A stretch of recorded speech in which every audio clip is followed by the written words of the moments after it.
Bonsoir, bonsoir, bonsoir. Bonsoir à tous.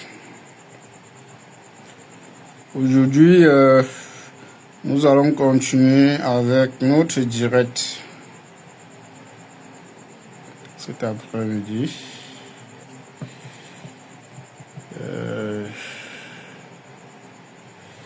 Je dis déjà bonsoir à tous ceux qui sont connectés à ce direct ce jour. La dernière fois, je me suis présenté. Aujourd'hui, je vais me représenter.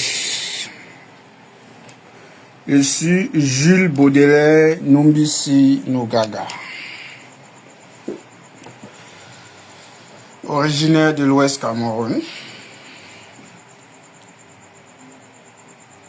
département du Onka, village Banja.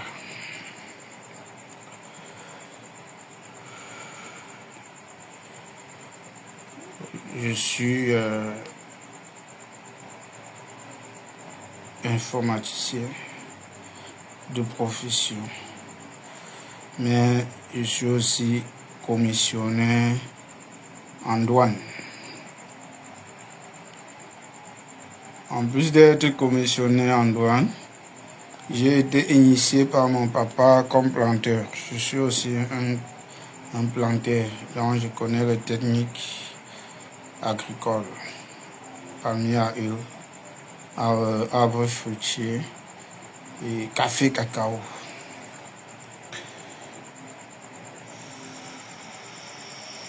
Également, je connais le rouage de l'administration d'entreprise. Je connais diriger une entreprise. Je suis vendeur de profession. J'ai été vendeur ambulant. J'ai fait marketing digital et également j'ai été distributeur avec des voitures de livraison. Oui, je conduisais pour aller livrer les produits d'étanchéité dans des entreprises à Douala et hors de Douala. Aujourd'hui, je voudrais que nous introduisions la procédure de dédouanement. Je voudrais parler avec vous. C'est quoi le dédouanement? Je voulais parler un peu avec vous. L'introduction sur l'importation d'une marchandise. Parce que ça fait partie de ce que j'ai aussi appris à l'école. Pour toute question, je réponds à 6, 79, 21, 76, 22. Pour ceux qui ont besoin de me contacter pour plus d'informations. Parce que ce que nous pouvions parler maintenant, nous allons faire un résumé en fait de ce qui se passe. Donc, pour plus de détails, nous vous répondions en inbox ou en présentiel. Donc, moi, je suis connecté presque 20 heures sur 24, parfois 24 heures sur 24. Donc, je réponds à toutes les questions. Je suis ouvert au dialogue, en fait. Alors,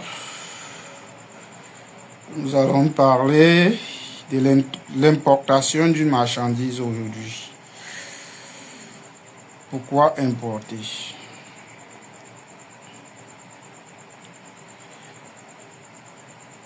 Nous importons parce que nous ne parvenons pas à avoir ce que nous voulons, par exemple.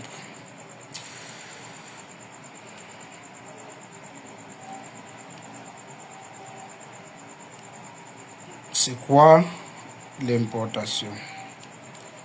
Une importation, c'est un achat à l'étranger. Donc, importer, c'est acheter à l'étranger la marchandise. Quand on dit acheter à l'étranger, c'est d'acheter hors territoire, hors de son territoire.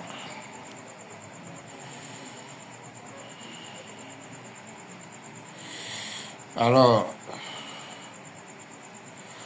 comment se passe l'importation d'une marchandise?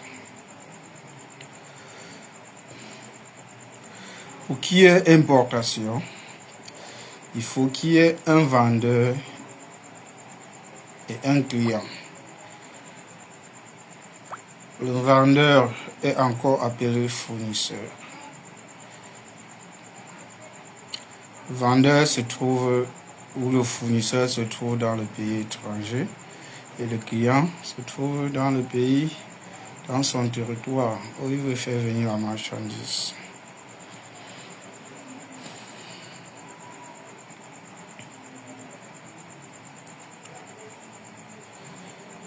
Maintenant,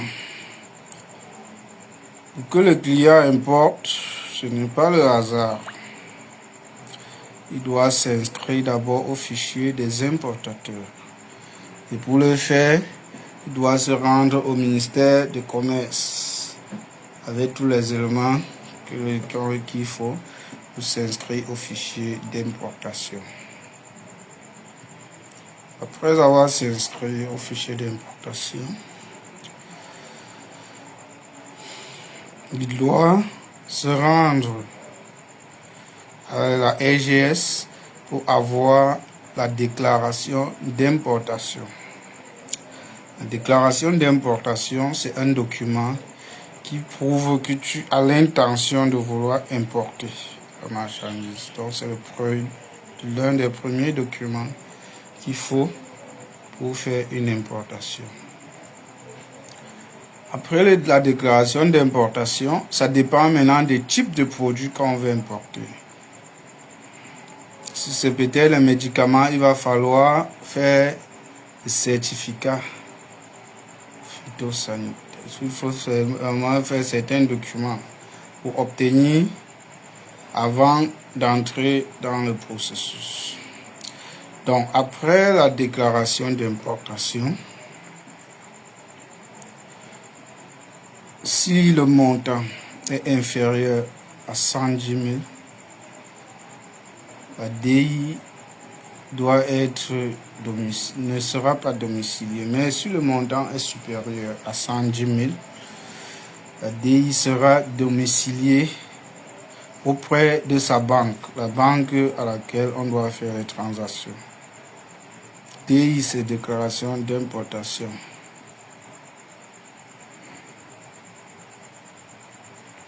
Après la domiciliation de la DI auprès de la banque, le service de transfert doit se rassurer si le client a tous les éléments pour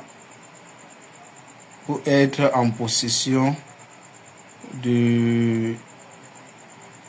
pour pouvoir transférer de l'argent au fournisseur.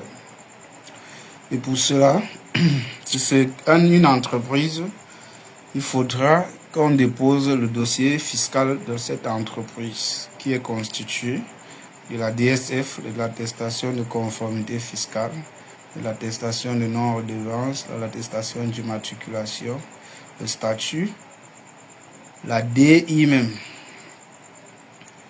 et la facture pro forma. Parce qu'après la DI, le client doit demander à son fournisseur une facture pro forma. C'est ce qu'on appelle aussi devis. À partir de la facture pro forma, le client et le fournisseur doivent discuter avant de s'accorder. Sur la facture pro forma, il y a la valeur de la marchandise et l'incoterm. Donc, le fournisseur peut décider de nous livrer la marchandise chez nous comme le fournisseur peut décider de nous livrer la marchandise au port dans son usine avant qu'on vienne porter, il peut aussi décider de nous livrer au bord du bateau ou au port d'importation. Donc ça dépend du contrat entre le vendeur et l'acheteur. C'est ça qu'on appelle l'incoterm. Cet incoterm est divisé en plusieurs parties. On ne peut pas expliquer tout ça. Donc, mais pour plus d'informations, nous pouvions revenir à l'incoterm. Donc, quand la banque a déjà reçu tous les documents, tous les dossiers fiscaux, il faut qu'il vérifie aussi le dossier du fournisseur. Il doit aussi demander certains documents au fournisseur, son registre de commerce aussi, son RIB, son numéro de compte bancaire et bien d'autres. Il traite et il envoie à la banque centrale. La BIAC vérifie. Donc dès que la banque a